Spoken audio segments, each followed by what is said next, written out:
Happy New Year, everybody. 2021, the first episode I'm recording in 2021. And what better guest for 2021 to kick off than Ryan Spagnoli? He was on here before. We talked Patriots. This is a pure Patriots episode, so you can either stay and listen and learn some stuff about the team, listen to our pain, or if you're a Pats fan, get some insight. But Ryan, Happy New Year, and how are we doing today? Doing well, man. Happy New Year. Sorry about the loss last night in the World Jrs. Big win for the U.S. What a win that was. I had to make a comment there to start us off. Just salt in the wound, but you know what? Like, the fact that you guys were it was just faster, and it just wasn't our night. Like, we unfortunately had the one game that was bad in the worst possible time, but you know what? It is what it is. We won gold last year. It's not like we're in a gold medal drought or anything. No, that's for sure. And the other thing, too, like, I thought that first goal was so important for the U.S. And Canada had scored, what was it, every game they had been up 1-0 within 2 minutes of the game, right? So that first goal was so big for them in terms of, gaining momentum and kind of putting Canada on their heels. And they had a good game plan. Spencer Knight's the real deal, man. The real deal. He is, honestly, because after they had the opener on Christmas Day against Russia, and that's where I was like, not too sure, but then after that, he just was locked in and loaded. Like, sometimes you need a game like that to really get yourself going, and plus, the forwards USA had just shut down Canada at every chance they got. Oh, yeah, for sure. No, that was they had a good game plan. They kind of grinded it out, and it was a good game. You knew it was going to be a good game regardless, and I was happy about it. You know what? It was probably one of the closer games of the tournament, to be honest, because it's so top heavy though. That tournament, right? Like, you got 5 good teams. That's just how hockey is, right? There's really nothing you can do about it, but Exactly. You know what? I always say that every year. You have your 5 teams that are favored. Someone may surprise, but besides that, it's usually Canada, U.S., Finland, Russia, and Sweden. Those are usually the 5. But then, someone always comes along and kind of, sparks. Like, we almost saw Germany make it to the semifinals. Yeah, that's right. Yep. But anyway, we got the hockey talk out of the way, so for those of you who liked it or appreciated it, you know what? Laugh at my pain now, laugh in Ryan's glory in the thing, but congrats to the U.S. on gold. But let's talk some Patriots, and not this ideal season, but when I was doing the record calculator back, when the schedule came out in May, this was 7-9 was honestly my worst case record. I thought this team at first had 11-5 potential, more or less when Cam came here and we didn't know what to get, but the one thing I can take away as a pro is, look, we're 1-0 to start the new year, so we have a winning record in 2021. 21's already a better year than 2020. Yeah, that's for sure. No, I think that was a little generous, that 11-5. I kind of had them in the ceiling 10-6, right? They'd be able to kind of squeeze some wins out maybe that they shouldn't have and win the games they were supposed to. And ironically, it went the complete opposite, right? They lost most of the games that you kind of expected them to. Seattle, Kansas City, and I certainly thought they'd split with the Bills. At the worst case scenario, they look like the real deal, this team, for real, for now. And then obviously you drop 2 bad ones, San Francisco, Denver, Houston. Those games are just, you can't lose those games if you're expecting to win to make the playoffs. And 7-9 is probably right where people had them. Like I said, I thought they were ceiling 10-6. Probably would go somewhere around the 8-8, maybe a 9-7 team. But they're kind of in a weird territory, right? They're 7-9. They're in a spot where they won too many games where you're not in the top 10, and you're not in that quarterback position where you really need one. Them, Washington, even like San Francisco, teams like that you were bad, but you weren't bad enough to get into the top 10 and get a quarterback, and you might have to pay some baggage to get in there. Yeah, exactly. And when I say 11-5, that was me being very generous. For sure. I get you. Yeah, it's me going best case scenario, you know what, because there were certain games in the schedule where I was okay, like you said, Denver, Houston, those are the games where I'm okay, we maybe should have won. Those are losses you regret. I didn't think, for example, San Francisco and LA, the Rams, was going to be just absolute, we'd get destroyed. But then again, we've won games like Baltimore where I didn't think that was going to happen, and Mother Nature was on our side, and then Arizona, too, was another one I could see us splitting, potentially. I could have seen us win that game or losing that game. But, man, this is probably going to be the most intriguing offseason, and I think a little bit better just because now we know to get a quarterback immediately. I felt like last year, Patriot fans were just waiting on that Brady announcement of what he was going to do, and then once that happened, everyone else was kind of coming into place, and the Patriots didn't react fast enough. Yeah, it's interesting. I mean, they were the last few off seasons, and Bill, and you'll hear people say Bill making excuses regarding, that they kind of handcuffed themselves this season with the amount of spending that they did in the last 5 to 6 years, and retaining guys, maybe overpaying a little bit at some spots, to kind of keep that dynasty going. Maybe try to get as many rings as they could with Tom here and kind of that key veteran core. Now they're in the top 5 in the league right now in cap space. The most cap space I think they've had in the Belichick era. They're right over $60 million.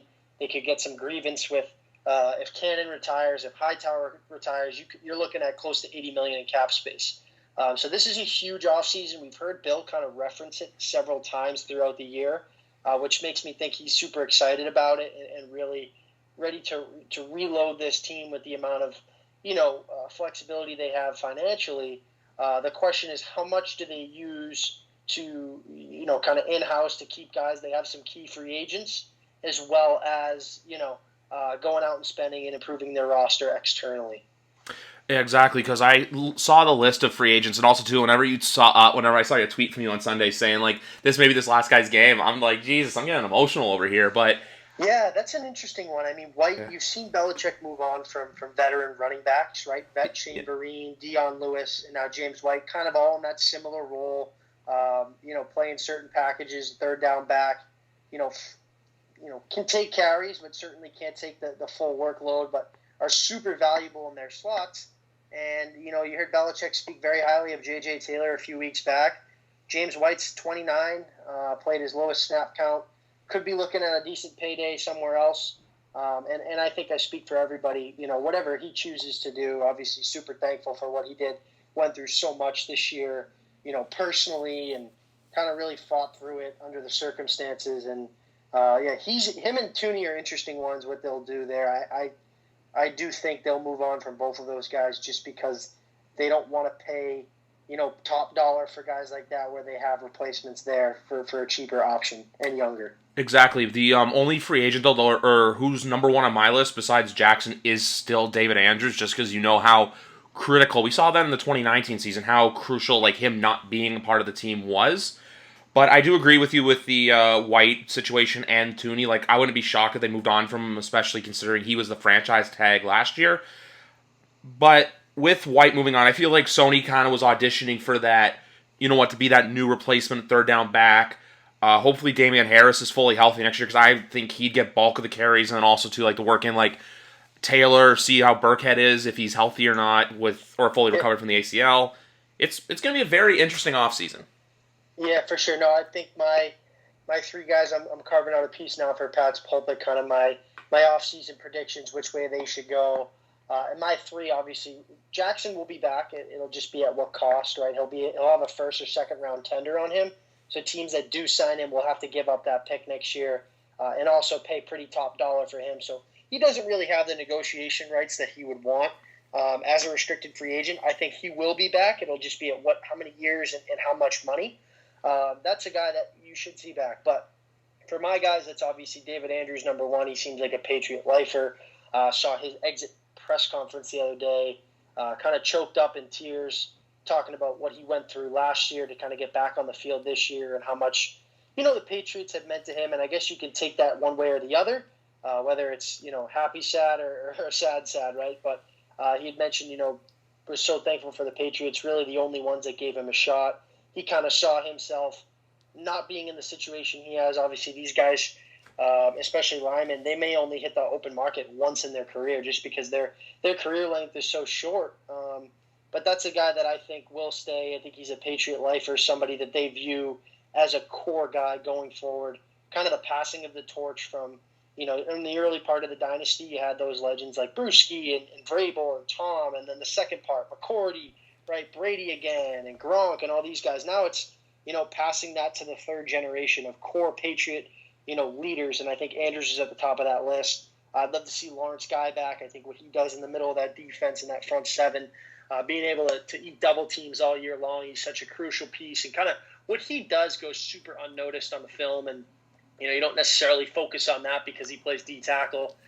So those two guys, as well as bringing back Adam Butler, I think that's another guy, young kid, Certainly earned himself, and it's interesting talking about 2 undrafted free agents there. If you want to link Jackson in as well, that's 3. So what a find there for those 3 guys, and I think those 3 guys are key pieces moving forward. Yeah, exactly. Because like you said, too, you want those core guys, those like leaders in the locker room. Because I always remember this, too. I heard Calais Campbell say in an interview 2 months ago about the Jacksonville situation, why that happened. And he said after that 2018 season, they lost guys like Mercedes Lewis and Pozlesny to retirement, who not only keep guys in check on the field, but off the field. That's why I feel like so many people are thankful for Cam, because obviously on field there was some 1 step forward, 2 step back is the way I describe it. But his off the field, keeping himself accountable and making sure to keep others accountable and just having that locker room bonding, I feel like that's the element. Guys like Andrews, McCourty, even Matthew Slater, who I still think is one of the most underrated members of the roster, bring to this team. And you need guys like that in order to win. You need character on, like I'll say it again, on and off the field. For sure. No, that's like I said, those guys, and not to say Tooney and White, they certainly fill that void as well. Those are guys that I would love to see here in the future. If they do retain them, you won't hear a complaint out of me.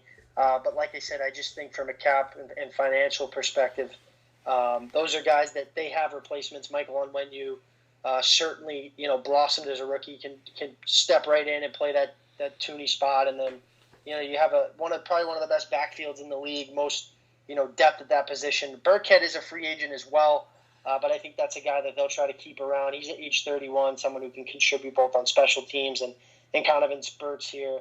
But I think you're looking at a Sony and Damian Harris, 2 backfield led by them, and obviously Taylor if he can earn a spot in camp, and then whatever they do with Burkhead and White.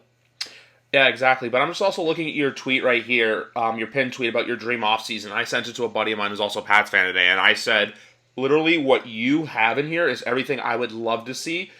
And the one thing I just want to move on to quickly I saw is veteran reliable tight end, because obviously, look, the rookies this year didn't really do much, except I won't lie, I had a smile when Asiasi caught that touchdown. I was really happy for the guy. Yeah, everybody did, for sure. Yeah, but I do agree, though, in the sense where not saying to go after like a Hunter Henry or a Zach Ertz just because you want to keep your cap space manageable, unless you can get them for a cheaper deal. But I'm just trying to think of other names you could bring in potentially to fill in that void, because for as like Asiasi showed Sunday, yeah, you still need someone with reliability and someone who's got a good track record coming in to help this tight end core out. Yeah, for sure. For me, it's guys that are could be on the cheaper side, right? Guys that have experience in the league, can contribute and catch you 30, 35 balls, play in spurts, and be reliable and kind of take the load off those rookies. I think that was a tough situation for them with no training camp and just kind of being thrown into the fire. Both of them were in and out with injuries, and then Asiasi had the personal matter with his friend dying. So just a tough year overall in them. I will say I am a little concerned with them. I don't think they adapted to the NFL game, but that's particularly a spot where it takes tight ends a while, right? When you look at a guy like T.J. Hawkinson, who's off to the Pro Bowl this year, his rookie season, I think he had 25 catches for 400 yards, really nothing in Detroit. That's a tough position in the league because it demands so much in the blocking end, and then obviously being asked to contribute in the passing game. That's a tough position to step in and dominate right away, like it would be for a quarterback or receiver nowadays. But for guys that I would like, there's a guy like Gerald Everett out there who could kind of fill that void. Jared Cook, Tyler Kroft, guys like that can kind of step in, be a little bit on the cheaper side, and contribute in ways that you need. I'd love a Jonnu Smith. I think that's a guy that will get decent money. He's probably the number 2 tight end on the market behind Hunter Henry. But certainly, I mean, even if they went out and got Henry, right, that's a big get. But also you're looking at probably $10 to $11 million a year. So if they can afford it and be able to get reliable pieces as well as retain the guys they need to, fine, I'm all for it. But I also think they took those 2 guys, they traded up for Asiasi for a reason. They view them, as key pieces for the future, at least give them another year or two to really, get a good look at them and see if they can handle the load. But those 3 guys really stand out to me because you're not really demanding too much in terms of a price tag, and they are also, proven NFL tight ends that can contribute. The one metaphor I want to use for that, it's kind of like when you see a hockey team go out and sign like a third or a guy who's going to be on the 3rd or 4th line, but like, hey, you're not expecting him to be great and just perform, But you know what? Go out there, do your role, and that's all we ask. Like, that's Yeah, where... no, that's perfect. I mean, I'm a Bruins fan, so a guy like Chris Wagner, Yeah. someone like that, thinking around the league, even like a Pat Maroon, maybe a little bit better than that. Something, a guy that you can put out there. You don't necessarily have to worry about. They're going to play their role. They're not going to complain about getting their touches. Just there along for the ride. They'll contribute when they need to, but also serve as a veteran piece to kind of help develop the younger guys and make that transition a little bit smoother.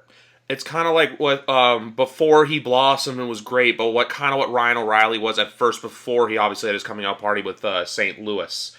Yes. But no, I love that metaphor. I love that analogy. But like even with the tight end argument, I loved how you said it takes him sometimes years to develop, because I've seen the argument recently of Travis Kelce saying, "Oh, why wasn't he drafted sooner?" And I go, when he was drafted in 13, I don't think anyone thought, "Hey, this guy's going to be all pro and one of the best, not even just tight ends, but catchers in the league." Like, that's the thing. Tight end's a position where there's only certain cases where some guys just come out of nowhere and burst on the scene, like what Gronk did and kind of what Hernandez did, unfortunately, before that all downward spiral happened. But that's just one thing I just wanted to add that I love. And even, too, I couldn't agree more when you said veteran quarterback, Stidham, and then get a second or third day guy. For as much as I would love to draft up and get like a Zach Wilson or even Trey Lance, I feel like, look, I want a veteran to win now, and I feel like Bill wants that too. I feel like Bill doesn't want a quarterback that he's got to work with and he doesn't know what exactly he's going to get transitioning from the college game to the pro game. Yeah, and listen, I mean, if they have the ammo to get up there and get one of those guys, fine. That's fine with me. That's great. You're getting a top quarterback at the top of the draft, right? But you're in a position where you have a lot of holes to fill in a lot of key spots, right? Linebacker, in particular, their front seven, quarterback, receiver, tight end maybe. You have some spots where you don't really have – you can't, give up your first next year, a second, a fourth, what it's going to take to get into that top 10. So when you look at it that way, yeah, there's going to be some quarterbacks on the market. There always is. Right now, what you see, there'll be different ones in a month from now when teams starting to move on, right? Like, I think Matthew Stafford is a pipe dream. I don't think that happens, right? But someone like that, or a Jimmy Garoppolo. I would love Jimmy Garoppolo back here. I think that's a guy that can step in and succeed in your system and is a perfect bridge guy for you. Can step in, win you games, not turn the football over, do the little things, make the throws when he needs to, and then you let Stidham kind of battle it out with the day 2-3 developmental guy and try to hit lightning in the bottle in the second or third day, kind of like what you tried to do with Stidham. I'm not saying the book's closed on him. I think it was a tough year for him in terms of the circumstances for him to step in and play right away. But I do think they're not just going to hand it over to him. So I think, too, if you ask anybody, what do you think they're going to do at the quarterback position? I don't care if it's somebody in the front office. I don't even know if they know yet. That's probably a situation where they're going to have to wait it out a little bit. It might take them a little bit of time to go out and be active at that position. Exactly, because the other thing, too, with the Patriots that not a lot of people realize who aren't Patriot fans, but if there's a rumor that breaks of, hey, the Patriots are interested in this person, that never ends up happening because Bill Belichick likes to be quiet. Like, look at Cam. I can remember it. I was with a couple people, and I got a text being like, Cam signed, and I'm like, what the hell? Like, it caught everyone in Pats Nation off guard. Like, that's the kind of thing that the Patriots love to do. And also, too, I think now, especially with Caserio leaving, we don't really know, I feel like Bill's going to have a little bit more say in the draft. Maybe Nike gets involved in drafting again. Who knows? Yes, I'm sorry, I have to go there. It is what it is. What can we say? He brought in Kyle Duggar. But that was a good pick. Yeah, but no, I'm just saying about the quarterback thing. I feel like we probably won't know until after the combine because I feel like if Bill likes someone or if someone really catches his eye, he's going to draft up to get him. But I feel like if no one does, I wouldn't be shocked if he stayed at 15 and then goes ahead and drafts someone, or if like the right person comes in and like we know, look, right away it's like, yeah, get him. That I think that can happen too. But it's a big wait and see with this team. But it's exciting, but it also scares me. Just that whole relative unknown. Not as much as last year, because last year, like I said, we were playing the Brady waiting game, and then I woke up and the first thing I saw on Instagram was a long post, and I'm like, oh come on. But this year's going to be very different because if we sign someone, I feel like you're going to have positive reactions to it, but then you're also going to have like the big negatives of like, oh, why this? Because like even people like when I suggest Jimmy to people, people go to me and say, oh, he sucks. I'm like, he doesn't suck. He's the perfect game manager quarterback. Like you're not asking him to go out there and chuck it for 400 yards a game. He can go Nope. out there and game manage, and like that's yeah. And also too, he's only lost 8 games since he's left the Patriots too. Yeah, no, I mean, you see what that team is without him, right? I Yeah. mean, he steps in, he's a winner. I mean, he went to the Super Bowl last year. Like, people forget that. And Yeah. I know the injury stuff, right? It's, an ankle sprain, the ACL, the shoulder here. It's football. It happens. I like to say, too, like, quarterbacks here, they typically don't get hurt. They do a pretty good job. It's a unique system where they're getting the ball out quick. You don't really have much time to get to the quarterback. I mean, Tom was so good for so long. But even Cam, I mean, for his style of play, he kept himself pretty clean. I know he liked to initiate contact a little bit as a runner, but when he sat back there in the pocket, I don't know the stats off the top of my head, but that offensive line did a fantastic job. That's a spot where whoever comes in and steps in, they'll be able to keep him up and keep him clean. Yeah, exactly. The one thing you said earlier about the pipe dream with Stafford, like I would love Stafford. It's the cap hit, but part of me thinks too it may happen just because I really don't know where the Lions are going to be next year. Because part of me thinks they are going to tear it down, and that's going to be a bit of a painful rebuild, even though it's been painful being a Lions fan. The only thing I want to say is I love how I talk to people who are fan bases of other teams, and they expect us to be bad like within for the next like 5-10 years. Like everyone wants us in that quarterback like hell. Like oh haha you suffer now. Part of me thinks look if they can get the right pieces and the right guys can work, and also too I will say that I think like you said earlier with the rookies.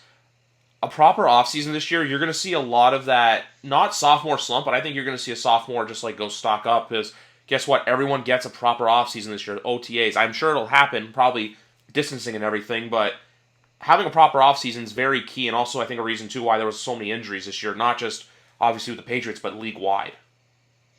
Yeah, no, for sure. I mean, that certainly helps their advantage, those second-year guys. Colt McCoy talked about it, his second year in the league. After his rookie year, they had the lockout, so he didn't get a proper offseason. It's real tough on rookies, but sometimes it's even harder on second-year guys, right? Because your rookie season's gone. It's such a blur from, end of the college season to declaring for the draft, for training for the combine, to getting drafted, to OTAs, and then you blink and the season's over, right? And then you get in that second year, you have an understanding of being a pro. You know how to go about your business. You're kind of a leader in that younger group at the OTAs when the rookies come in minicamp. So it's really important for first and second year guys. And yes, I do believe they'll have a proper offseason. Certainly won't be like last year. But yeah, I mean, it's a key offseason for some guys. I do think this operation, unfortunately, with how good the league is and how good Miami and Buffalo were this year, who knows, if they were one-hit wonders, but it doesn't seem like it with the programs that both of those head coaches have built. This might be a 3 to 4 year operation before you're really, contending again. And it ultimately depends on hitting at the quarterback position and making sure you're set there for the next, 5 to 10 years. Exactly, because I was actually saying this to my girlfriend this weekend after the game, and I said, look, I'm not like sure going to come out and say if we get a quarterback and the team's looking good, I'm not going to go, 13-3, we're looking unstoppable. I'll be content if we're say 10-6 and either in that wild card hunt till like week 16, week 17, like either look we get in by the skin of our teeth, or we are just on the outside looking within. I know that sounds kind of crappy to say, but for as much as you want to see your team succeed, you have to be realistic. For sure. No, I think that's a realistic kind of approach to the season for the next few years. Like I said, I think they're a few years away because they have a lot of young guys at some key spots and still developing them and still need, they don't have a lot of depth at the linebacker position. I mean, the guys that are rolling out there in the last few weeks, probably would be on a lot of teams' practice squads. So they got a lot of holes there. Obviously, wide receiver, they got to figure it out there, hit at some piece. Jacoby Myers certainly looks like a guy that can be a stretch two for any team. Go out, get a young guy, go out, get a proven wide receiver that can get you, 60 to 70 catches and be a reliable target. And then you're looking up. You're certainly improving offensively. I always say they'll be better offensively next year simply because I don't think you can be much worse. Exactly, and I feel like next year too, there's going to be certain games with a better quarterback, but like not a quarterback like Cam where he made the same mistakes. Like I feel like 7-9 can easily be 9-7 or 10-6 next year. Like where we were win games like the Houston one this year or Denver. Because even looking ahead at our schedule for next year, for as tough and well, I'm going to say one game's going to be purely emotional. There is some potential to make some noise, considering we play like Atlanta and Carolina, where you don't really know what's happening there. Jacksonville, same thing. Like probably going to be Trevor Lawrence, but we'll very interested to see what they do this offseason. But for as good the schedule looks, there is some games where I'm going, those could be tricky. Yeah, no, I mean, for a third place schedule, for their first time playing that under really in 20 years, it's a tough schedule, right? You got Cleveland, the Chargers. You play the NFC South, the AFC South, competitive teams. Indy, Tennessee, and Houston in there, which them. You see them a lot. They'll give you trouble. And then the Saints and Tampa, and then your 6 games against the division. So it's no cupcake schedule. It's probably one of the tougher third place schedules across the league. So it certainly won't be like a gauntlet like they have this year, but it'll be up there. They'll have one of the tougher schedules in the league for sure. Yeah, for sure. But it's like just those games where, look, you're not projected to win, but we kind of, think if there's games where we look at it, we're saying, hey, we can go out there and win this. We got to win this. Like, I think next year things will be critical, or like splitting with Buffalo, like you said, splitting with Miami, going 2-0 with the Jets, also too, depending on what they do this offseason. But I still think that's still a work in progress, just because we don't know who their head coach is yet. LA, with the right coach, I think that's a playoff team 100%. And also, too, one thing I want to look at just with Buffalo quickly is, I'm not saying they're world beaters, but I think if Daboll leaves, it's going to be very interesting to see how they are, just because obviously with going from coordinator to coordinator. Yeah, I mean, Daboll did a fantastic job. He's certainly one of the hottest, coaching candidates out there. It'll be interesting with the Bills. I think, the biggest question with them going into the year, they had the talent, they had the pieces around them. It was Josh Allen going to make that next step? I personally thought no. I didn't think he was good enough. He took a major step forward, and he's the reason they are where they are. Now it's, can he do this consistently, win the division consistently? That'll be now his biggest question going forward, which is a complete unknown. Certainly after the year he's having and the amount of growth he's made in that system, it seems like a real possibility. Exactly. It's not, now it was, hey, can you make the leap? But now it's, hey, can you stay the same, or can you get even better than you were before? So those are just things the AFC East I wanted to point out that intrigues me. But when it comes to getting like a veteran wide receiver, what are like a few names that you would like to have? Now, I'm obviously saying there's a few that could be pipe dreams, but who are some names that like you look at in the free agency market? Yeah, for sure. I mean, obviously you have the big name guys, right? Like, Allen Robinson and Will Fuller and, T.Y. Hilton, Corey Davis, like guys like that are well-known, proven NFL receivers, right? But you kind of go down to that second-tier guys, and I kind of loop them in here. Curtis Samuel, a guy like Nelson Aguilar or Rashard Higgins. Godwin's obviously up there. Galladay for elite wide receivers. A guy I really like is Tim Patrick out of Denver. I think he's a sound route runner, somebody that consistently makes plays when the ball's thrown his way. So, I mean, hey, if they, like I said with Henry in the tight end position, if you want to go make a big splash and pay a guy top dollar, at whether it's Henry a tight end or one of these top wide receivers, fine with me, right? But I think when you look at their cap and what they have to do over the offseason, kind of getting that second tier of receivers in here where it's immediately going to upgrade your room and give you more catches and help your offense. Someone like a guy like Tim Patrick, Curtis Samuel, guys like that can really, really help you out. Exactly, and then they won't break the bank. Like, for me, Chris Godwin's like my pipe dream wide receiver to get, but... Oh, for sure, yeah. I just think there is a chance that he leaves Tampa just because I feel like he wants to be that wide receiver one somewhere, because I feel like it will always be Mike Evans is the wide receiver one there, and I think the Bucs do keep Antonio Brown. Just trying to think of what to talk about, but no, the other thing with the draft, though, is if they don't get an offensive weapon right away, everyone's going to go like, oh, Bill's at it again, yada, yada, yada. If they draft like a linebacker or even a D tackle in the first round, I'm not going to be mad. Like, look, it's at this point, fill whatever holes you can. You do what you got to do. This year, I usually watch the combine, but like I'm not like strictly glued to it. I think this year I'm going to be, because you want to see, hey, what certain guys are capable of, and then two, when they come in here, it's time to go to work. No, for sure. Yeah, those are, spots where they can certainly upgrade through the draft. Another elite wide receiver class, Jamar Chase, Devontae Smith, Jalen Waddle certainly lead the pack, but there's guys that'll be available at 15. Maybe one of those guys falls into their lap that I'd love to see them, make a big splash there, get a true playmaker that can be a day one impact player. But guys like Kadarius Toney out of Florida, Rashad Bateman, guys like that are first round picks that may be, taken in the third tier of the first round, but somebody that they may really like. Personally, there's so many ways they can go with that pick 15.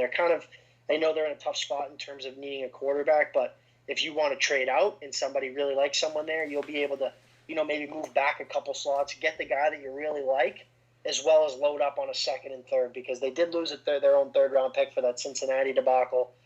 So that's certainly an option too, moving out, getting a guy like a linebacker, an edge talent, or a wide receiver, somebody that'll make an impact day one like you saw with Duggar, as well as, load up on some picks in day two.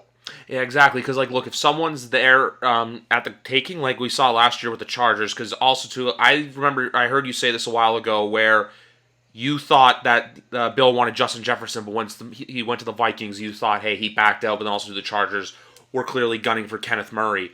Those are just some great, excellent points. One other receiver I think we could get potentially is Chris Olave, but I don't know if he's that same impact as like a Jamar Chase or a Devontae Smith. Oh, no, Chris Olave is a legit wide receiver. His stock goes up each week. That's a guy that'll probably be the fourth or fifth wide receiver off the board after that Waddle, Chase, Devontae Smith range. It'll just be kind of depend on, if he's higher on some other teams' boards. But that's a proven, NFL receiver that will step in. And Ohio State has a record for proven NFL talent and translating to the pro game, from Michael Thomas to Curtis Samuel and guys like that. Exactly, that's what I meant, with Chris Olave. I'm saying, I wasn't saying he's a top, not a top NFL wide receiver, but I feel like he's not exactly there. But even if they can get a CeeDee Lamb situation, where look, you may need someone else of other need, but if he's the best player on your board, you go and take him. Yeah, same with Kyle Pitts, right? That's a spot where he's kind of that modern-day tight end where he's a chess piece on offense. Obviously needs some work as a blocker, but you have guys, Asiasi proved this year that, he can be an inline guy, put his hand in the dirt and contribute in the run game, and then you can line up Pitts all over the formation, see some time in the slot, and that's a guy who can step in and contribute, because I think he's a wide receiver playing tight end, kind of like a Travis Kelce. Exactly. That's the one thing I was going to say, too, with your tight end argument. Where if they don't exactly get that great guy like a Hunter Henry from free agency, if they get a glue guy who will come in and do his job, that's where the Kyle Pitts opportunity comes to play. Well, anyway, Ryan, I know you're a very busy man and you got to go, but I appreciate you taking the time out of your day to talk some Patriots football with me. Like we said, not the best season in the world, but you know what? There's only room to go up. As a Pats fan, I'm always going to be optimistic, but you know what? I always look at the glass half full, and I appreciate you very much coming on to talk, Pats. Anytime, Griff. We'll get together again. Just hit me up, and we'll do this for sure sometime in the future. We'll do. Sounds good, man. For anyone who can find Ryan on Twitter, it's Ryan_Spags, I believe. Correct. You got it right, man. Sounds good. Well, anyway, Ryan, you have a good day, and we'll talk later. Talk to you, Griff. Take care. Take care. Thanks. That was Ryan Spagnoli of Pat's Pulpit, everyone. Thank you very much once again to him for coming on. Obviously, some World Jr. rubs his way because USA did beat Canada for the gold. A little salty, just a little salty about that, but it's no big deal. At the end of the day, Ryan and I are still buddies on here. But anyway, guys, that's going to do it for episode 53. Quick, short episode, nothing major. Hopefully, Ryan and I, our conversation enlightened Pats fans, and you know what? For other fans, you can go, keep dreaming. But you know what? For the Pats fans out there, we appreciate you. But anyway, guys, I'm going to drop the hammer now. Big episode coming tomorrow night. Big Rat and Danny so far confirmed. A couple other faces maybe dropping by, I don't know. But man, that episode's going to be more pure NFL, where we're going to talk about the coaching carousel that happened with everyone getting parting ways or fired. We're going to look forward to Wild Card Weekend. We got some debates to settle. We got some Twitter arguments to settle. So buckle up, as tomorrow night's episode, it's going to be a heated one, and I cannot wait. But thank you once again, everybody, for listening for the very first episode of not just 2021 and episode 53, but Season 2 of YWC Football Talk. Thank you, everybody, and have a good night.